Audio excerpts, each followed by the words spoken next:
నమస్తే సార్. ఇప్పుడు అభినయ్ దర్శన్ పై పాస్టర్ పై ఇప్పుడు కోడిగుడ్లతో అలాగే కత్తితో దాడి చేశారని అంటున్నారు. ఇదంతా నిజమే అంటారా, లేదంటే ఇది ఒక పెద్ద డ్రామా అంటారా, ఏమంటారు?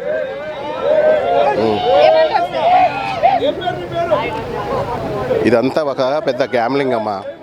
వీళ్ళు ఏంటంటే వీళ్ళు నమ్ముకునేదేమో పరాయి మతం, దశమ భాగాల కోసం వీళ్ళు ఏంటంటే గ్రూపులుగా తయారు చేశారు. ఎట్లా అంటే ఫస్ట్ ప్రభువుని నమ్ముకోమంటారు, మీ బాధలు తిరిగిపోతాయి, ఏంటి పరిశుద్ధాత్మ నేను కాపాడుతాడు, ఇట్లాగా దేవుడు పరలోకం తీసుకెళ్తాడు, లేనిపోయిన ఆశలు అన్నమాట. లేనిపోయిన ఆశలు కల్పించేసి ప్రజలకి. అది కూడా ఎలా అంటే దీనికి ఒక పెద్ద ప్లాన్ ఉంది. నాకు తెలుసు, పేద ప్రజలు మధ్యతరగతి వాళ్ళు ఎక్కువ ఎక్కడ ఉంటారో అక్కడికి వీళ్ళు ఏం చేస్తారంటే ఫస్ట్ వెళ్తారు, వెళ్ళేసేసి ఒక చిన్న గుడిసెలాగా వేయటం, లేదంటే అక్కడ ఏదైనా ఇల్లు అద్దెకి తీసుకోవటం, అక్కడ అమాయకులు ఉంటే వాళ్ళ ఇళ్ళకి వెళ్ళి ఈ మత ప్రచారం చేస్తూ ఉంటారు. మత ప్రచారం చేసేసేసి, ఎందుకంటే పాపం బాధల్లో ఉంటారు కదా ప్రజలు. అరే ప్రభువుని నమ్ముకుంటే బాధలు తీరిపోతాయి, మీ సమస్యలు తీరుతాయి, ప్రభు పరలోకం తీసుకెళ్తాడు. పరలోకం అనేది ఎక్కడ ఉండదు, పరలోకం లేదు. నన్ను అడిగితే స్వర్గలోకం లేదు. ఉండమ్మా ఉండు, నేను మాట్లాడు, నువ్వు తర్వాత ఏదైనా మాట్లాడుకో, ఓకేనా?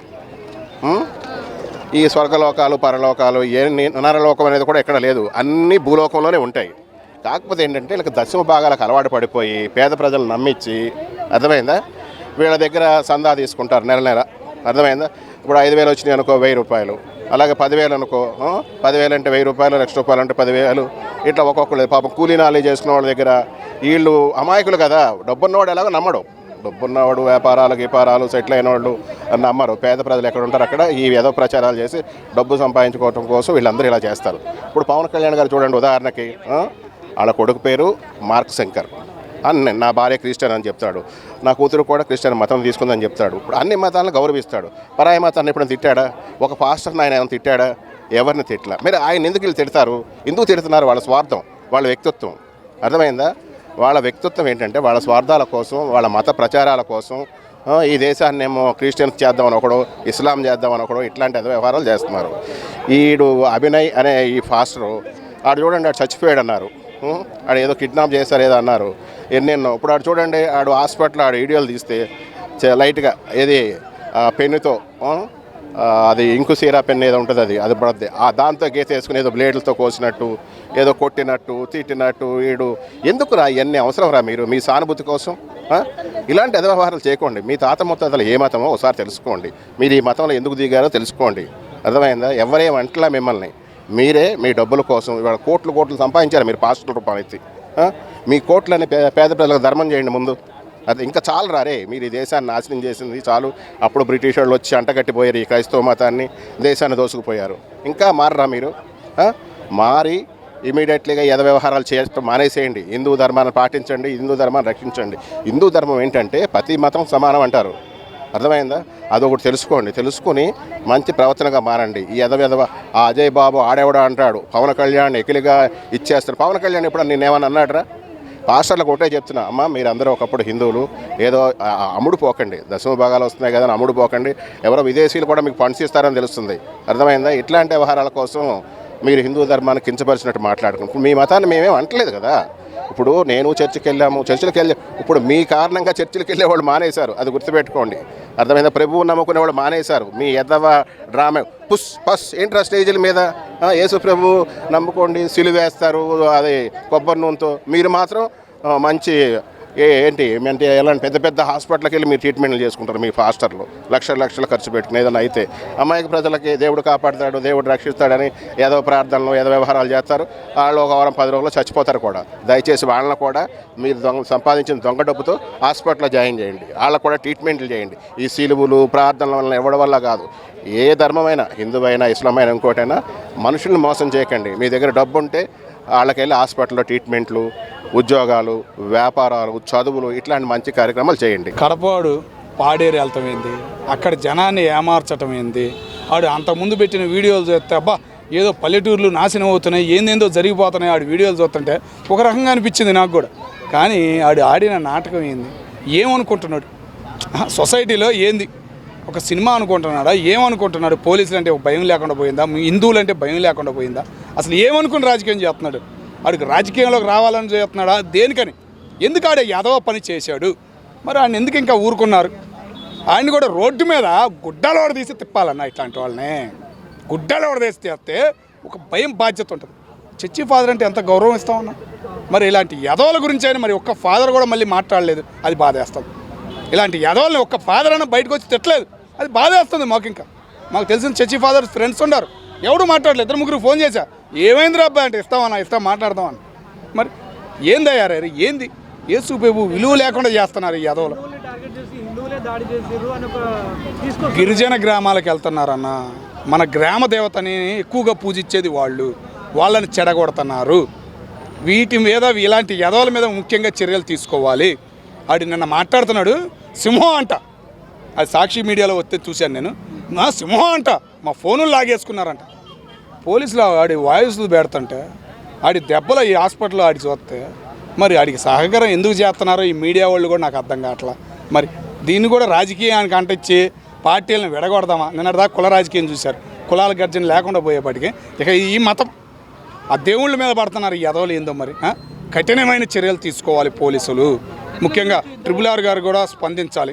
స్పీకర్ గారిని కోరుకుంటున్నాం సార్, ఇలాంటి యదవుల్ని అటు తూర్పుగోదావరి కానీ, పశ్చిమ గోదావరి కానీ, అటు వైజాగ్ సైడ్ రానిమాకండి. ఎవరి కులం వాళ్ళ దేవతలను ప్రశాంతమైన వాతావరణం. ఇలాంటి యదవులు కనుక అక్కడికి ఎక్కువ అయ్యారంటే కనుక చెడగొడతారు సార్.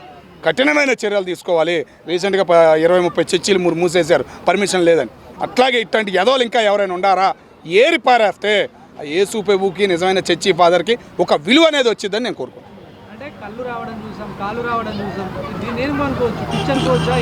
అది వేరన్నా, ఆ వాతావరణం వేరన్నా. వీడు చేసిన యదవ పని ఎంత టార్చర్. అది నిజంగా నమ్మి పాపం రీసెంట్గా ఒక ఆయన ఎవరో తాగి యాక్సిడెంట్ అయితే అది కూడా చంపేశారు, టీడీపీ మీద నెట్టారు. మరి ఇది ఎవరి మీద నెడదామని? వీడు ఇప్పుడు ఏదైనా పొరపాటున ఏదైనా అయిందనుకో, ఎవరి మీద నెడదామని? ఇది ఎంత లొల్లి అయ్యేది. ఈ పల్లెటూరులో ఏమి తెలియని అమాయకులన్నా. ఎవడైనా వెళ్ళి రెచ్చగొట్టాడంటే తన్నుకుంటారు, తెలియని వాళ్ళు చెప్పాలంటే ఏమీ తెలియని వాళ్ళు. అలాంటి అమాయకులు, ఏమీ లేని వాళ్ళ మధ్య ఇలాంటి యదవులు చేసే పనులు చూస్తా ఊరుకోవద్దని అధికారులని కోరుకుంటున్నా. ముఖ్యంగా పోలీసులు స్పందన బాగుంది సార్. ఇలాగే ఇంకా రియాక్షన్ కనపడాలి. ఇలాంటి యదవనే జైల్లో కూర్చోబెట్టి మీరు కామ్గా ఉండొద్దు సార్. సొసైటీలోకి తీసుకురండి. ఎలా అంటే చెప్పులు దండేసి కాదు, ఆడి మళ్ళీ చెప్పుకోవడానికి మళ్ళీ ఆడు బయట తిరగకుండా చేయాలని కోరుకుంటున్నా. కడప జిల్లా వాళ్ళు కూడా బాధపడుతున్నారు, వీడు కడపోడంట. మరి ఆ పాడేరు దాకా ఎందుకు వెళ్ళాడు? వీడు పాడి కట్టుకోవడానికి అర్థం కావట్లేదు. వీడు కంపల్సరిగా గట్టిగా కట్టైనా ఊరేగిస్తే చర్చి ఫాదర్స్కి విలువ వచ్చింది. లేదా వాళ్ళకి వదిలేయండి, వాళ్ళు చూపిస్తారు. వాళ్ళు కసితోనే ఉండరు కాబట్టి వాళ్ళైనా చూపిస్తారు. కఠినమైన చర్యలు తీసుకోండి సొసైటీకి కనపడేటట్టు. అప్పుడే ఇలాంటి యదవులు మళ్ళీ తయారవ్వకుండా ఉంటారు అని మేము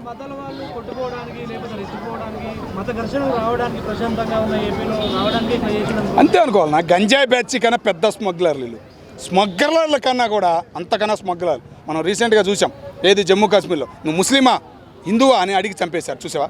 వాళ్ళకన్నా కూడా నీచుళ్ళు వీళ్ళు, పరమ నీచుళ్ళు. వీడు ఎంత నీచుడు అంటే ఇంకా చెప్పక్కర్లేదు. సిగ్గుపడుతున్నారు అందరూ, ఆ చర్చి ఫాదర్సే సిగ్గుపడుతున్నారు. ఆ యేసు ప్రభువుని పూజించే వాళ్ళు వచ్చి ఈడాడు దొరికాడు మాకని బాధపడుతున్నారు. కాబట్టి వీడికి చర్యలు ఎట్టా ఉండాలంటే వీళ్ళంటాడు మళ్ళీ తయారవ్వకుండా కఠినమైన చర్యలు తీసుకోవాలని కోరుకుంటున్నాను. వాళ్ళు ఏంటంటేనండి, వాళ్ళకి వెనకాల బ్యాక్గ్రౌండ్ ఉంటుంది.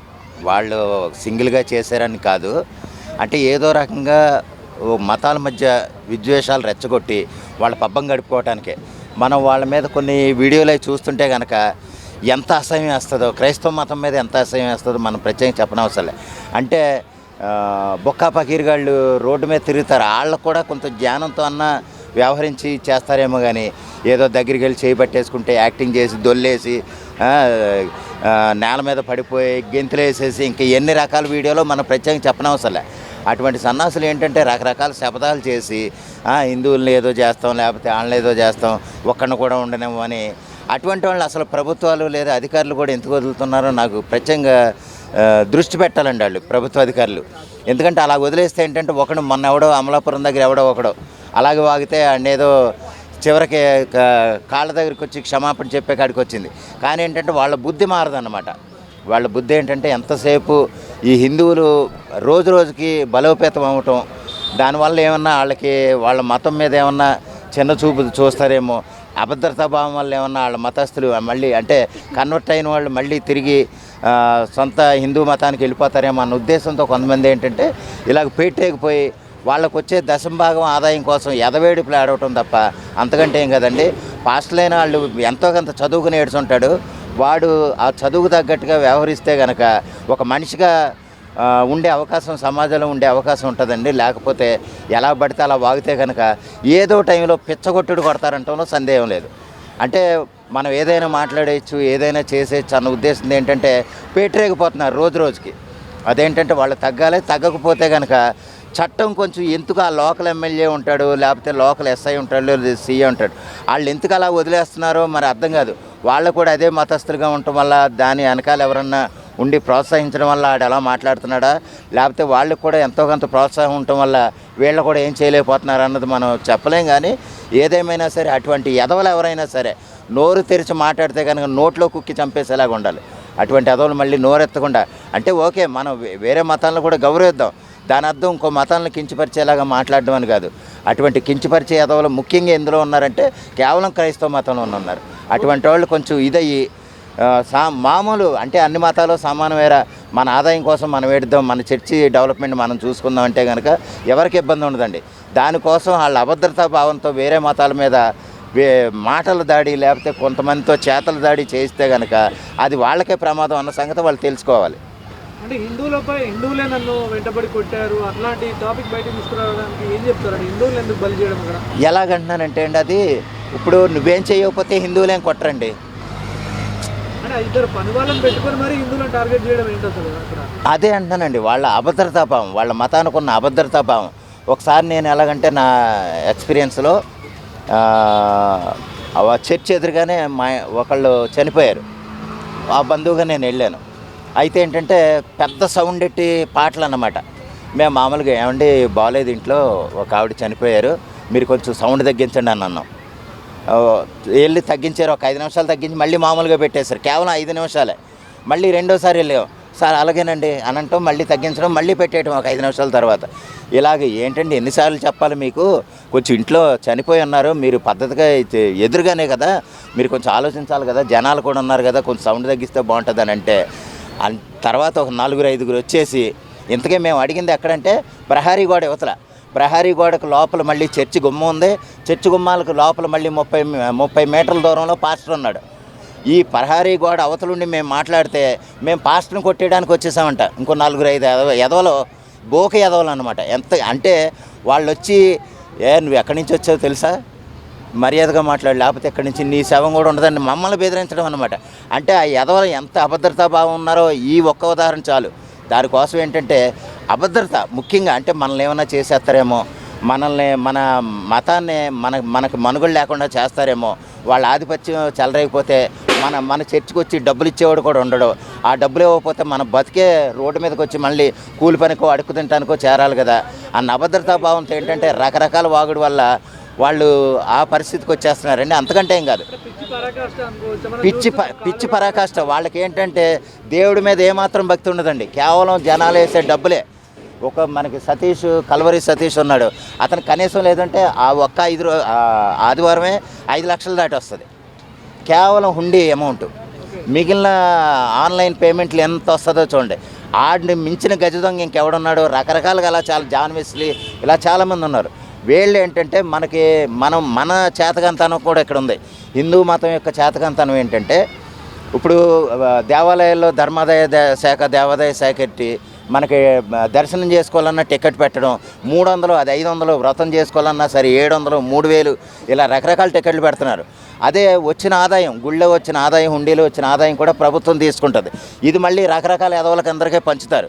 కానీ అదే చర్చిల్లో ఇప్పుడు జాన్ వెస్లీ, కల్వరి చర్చు, లేకపోతే కొన్ని జాన్ వెస్లీ వీళ్ళు ఉన్నారు కదా, వాళ్ళ చర్చిల్లో వచ్చే ఆదాయాన్ని కూడా ప్రభుత్వం తీసుకుని అలా నలుగురికి పంచితే బాగుంటుంది అనేది నా ఉద్దేశం.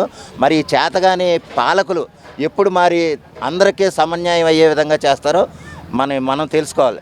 దానికోసం వేచి చూడాలి. వాళ్ళు ఎంత అంటే ఒక అధికారుల దగ్గరికి వెళ్ళి, ఒక ఎమ్మెల్యేల దగ్గరికి వెళ్ళి, ఎంపీల దగ్గరికి వెళ్ళి ఎంత వాళ్ళ కోరికలు నెరవేర్చుకుంటారో మనం కూడా మన హిందువులు కూడా ఒక సంఘంగా ఏర్పడి మనం కూడా వెళ్ళి మాకు అలా చేస్తే కనుక మేము ఒక్క ఓటేయము అని నిలబడితే కనుక ప్రతి ఒక్కడో కూడా మన వైపు తిరుగుతాడు. ఆ విధంగా ఏంటంటే మనకి కూడా శక్తి వచ్చేలాగా మనం ప్రజల దృష్టిలో ఉండాలి. ప్లస్ ప్రజలను కూడా ఏకమయ్యేలా చేసుకుని అధికారులతోనూ లేదా ఎమ్మెల్యేలు ఎంపీలతో కూడా గట్టిగా పోరాటం చేస్తే కనుక మనకు కూడా అనుకూలంగా రోజులు వస్తాయంటంలో సందేహం లేదు. ఎలాంటి శిక్ష పడితే ఇలాంటి జరగకుండా ఉండొచ్చు? ఎలాంటి శిక్ష పడాలంటేనండి, పబ్లిక్ ల్యాండ్ని ఈడ్చుకుంటా తీసుకెళ్ళాలి. మనకున్న ఎదవ చట్టాలు ఏంటంటే ఎంత ఎదవనైనా సరే గౌరవంగా జీపుల్లో తీసుకెళ్ళి ఆడికి ఎక్కడన్నా ఆపి మరీ టిఫిన్ పెట్టించి కూల్ డ్రింక్లు అవి పట్టించి చేస్తూ ఉంటారు. అదొక దరిద్రం మన చట్టాల్లోనూ. అటువంటిది ఏంటంటే వీళ్ళు రోడ్డు మీద ఒక తాడు కట్టేసో లేకపోతే ఇలాగ ఈడ్చుకుని తీసుకెళ్తూ ఉంటే ప్రతి ఎదవకి బుద్ధి వస్తుంది. వీడెందుకు చేస్తున్నామో తెలుసా, వీడిని ఇలా వాగటం వల్ల వీడిని ఎలా చేస్తున్నాం, రోడ్డు మీద తన్నుకుంటా తీసుకెళ్తున్నాం అని చెప్పుకుంటా తీసుకెళ్తే కనుక ప్రతి ఎదవకి బుద్ధి వస్తుందండి. అటువంటి అలాగా అనవసరంగా అంటే ఎక్కువగా వేరే మతాలను కించపరిచే విధంగా మాట్లాడే ఎదవలు ఎవడైనా సరే బుద్ధి తెచ్చుకుని జాగ్రత్తగా మాట్లాడతారని నా ఉద్దేశం. అంటే ఒక సినిమాని రియల్ గా జరిగినట్టు కొన్ని న్యూ మీడియాలు బాగా చూపించినాయి మరి ఈ విషయం మీద. మరి వాళ్ళ మీద కూడా చర్యలు తీసుకోవాలి కదా, ఎందుకు తీసుకోలేకపోతుంది గవర్నమెంట్? తీసుకోవాలండి, అంతే అంటున్నాను. అంటే ఒక కులానికో మతానికో వాళ్ళ ఓట్ల రాజకీయాలకు అమ్ముడుపోయి సన్నాసమైన వ్యవహారం, అంతకంటే ఏం కాదండి. ఓట్ల రాజకీయాలు ఇదిగో మాకు గనక ఇలా చేస్తే మేము మీకు ఓట్లేయం, లేకపోతే మా ఏరియాలో అంబేద్కర్ బొమ్మ పెట్టకపోతే మీకు ఇదేయం, మేము చర్చ్ కట్టుకుంటాం, మాకు పర్మిషన్ ఇవ్వకపోతే ఈ గోదావరి గట్టు మీద మీకు ఇది ఉండదు. అంటే ఈ బ్లాక్మెయిల్ రాజకీయాల వల్ల ఏంటంటే మన సన్నాసులు కూడా మన పాలకులు కూడా వాళ్ళకు అనుకూలం అయిపోయి మనల్ని మనమే కించపరిచేలాగా వాళ్ళే చేస్తున్నారండి. అది అంటే వాళ్ళకి ఎంతవరకు, వాళ్ళ కమ్యూనిటీ ఎంతవరకు ఉంది, వాళ్ళ పర్సంటేజ్ ఎంతవరకు ఉంది, వాళ్ళకి తగ్గట్టుంటే పర్వాలే. ఇప్పుడు సపోజ్ ఒక పల్లెటూరులో చూస్తే కనుక 2 గుళ్ళు ఉంటే 20 చర్చిలు ఉన్నాయి, 2 గుళ్ళు ఉంటాయి 20 చర్చిలు ఉంటాయి. దానికోసం మనం ఎంత వెనకబడిపోయి ఉన్నాం చూడండి. పర్సంటేజ్ చూస్తే మనం 80% ఉంటాం, వాళ్ళు 20% ఉంటారు. అంటే వీధికి చర్చ్ ఉంటుంది, వీధికి మన గుడి ఉందండి, గుడి లేదు. అంత దిగజారిపోయాం మనం. ఓకే సార్, బాగానే ఉంది. కానీ చర్చి ఫాదర్స్ గిరిజన ప్రాంతాలు గ్రామ దేవతల్ని నమ్మే వాళ్ళని టార్గెట్ చేశారు అని మాటలు కూడా వస్తున్నాయి, నిజమేనంటారా? నిజమేనండి. ఇది ఎలాగంటే ఇది ఒక సిండికేట్గా ఉంటారు. సిండికేట్గా ఉండి వాళ్ళకు ఒక అధ్యక్షుడు ఉంటాడు ఒక్కో జిల్లాకి. నువ్వు పలానా అనకాపల్లి ఏరియాకి వెళ్ళు, నువ్వేమో రంపచోడవరం ఏరియాలో నీ పరిచర్యలు చేసుకో, లేకపోతే నువ్వేమో నర్సీపట్నం ఏరియాలో పరిచర్యలు చేసుకో. వాళ్ళకి ఆ ఏరియా ఇస్తారు, ఆ ఏరియాకి ఇంకెవడు ఉండకూడదు, వాళ్ళే ఉంటారు. ఇదొక సిండికేట్ అండి, పెద్ద సిండికేట్. అంటే సింపుల్గా చెప్పాలంటే ఒక పోడియం దగ్గరికి వచ్చేటప్పటికి పాస్టర్కి ట్రైనింగ్ ఇచ్చే ఇన్స్టిట్యూట్లు కూడా ఉన్నాయి. అంటే పోడియం దగ్గర రావాలంటే పాస్టర్ ఎలాగే యాక్ట్ చేయాలో కూడా ట్రైనింగ్ ఉంది. అంత దారుణమైన ట్రైనింగ్లో ఉన్నప్పుడు వాళ్ళకి ఎంత ముందు చూపులో, అంటే వాళ్ళ మతాన్ని వాళ్ళు ప్రబోధించుకోవడానికి ఎంత ముందు చూపులో ముందుకెళ్తున్నారో చూడండి. మనకు అటువంటి ట్రైనింగ్లు ఉండవు. మన కనీసం దేవుడి దగ్గరికి వెళ్ళటం, కొబ్బరి కొట్టేమా లేదన్నదే కానీ ఎంతసేపు నీ పలానా ఏరియాకి వెళ్ళు, నా ఒక్కడొచ్చినంత ఆదాయం నువ్వు ఇచ్చి వారం మాకు ఇంత ఇవ్వాలి. వాళ్ళకి ఒక కండిషన్ అన్నమాట అది. ఎందుకంటే ఎక్కడో రాజమండ్రి రోడ్డు నెల్లూరు వెళ్ళటం, నెల్లూరులో ఉన్నవాడు కూడా రాజమండ్రి, చిత్తూరు ఏరియాలో ఉన్నవాడు కూడా రాజమండ్రిలో పాస్టర్ ఉన్నాడండి. కారణం ఏంటంటే వాళ్ళకి ఆ సిండికేటు, అంటే రాష్ట్రం మొత్తం ఉన్న సిండికేటు, వాళ్ళ సిండికేట్లో జాయిన్ అయితే కనుక వాడు ఎక్కడెక్కడ పరిచర్యలు చేయాలో, వాడు ఎక్కడెక్కడ సంఘాన్ని ఏర్పాటు చేసుకోవాలో కూడా వాళ్ళే ట్రైనింగ్ ఇస్తారు, వాళ్ళే చెప్తారు. అంత దారుణమైన వ్యవస్థల్లో ఉన్నప్పుడు వాళ్ళు చాలా ముందు చూపులో ఉన్నట్టు. దానికోసం ఇప్పుడైనా సరే అన్ని మతాల వాళ్ళు, ముఖ్యంగా హిందూ మతాల వాళ్ళు కళ్ళు తెరిచి అటువంటి ఎదవలు ఎవరైనా వాగితే నడి రోడ్డు మీద తన్నేలాగుంటే కనుక, అటువంటి వాగుతున్నాం కాబట్టి మేము తన్నేమని చెప్పినప్పుడు మనల్ని సమర్థించే వ్యవస్థలో చట్టాలు ఉంటే కనుక ఏ ఎదవ అలా వాగడనేది నా ఉద్దేశం.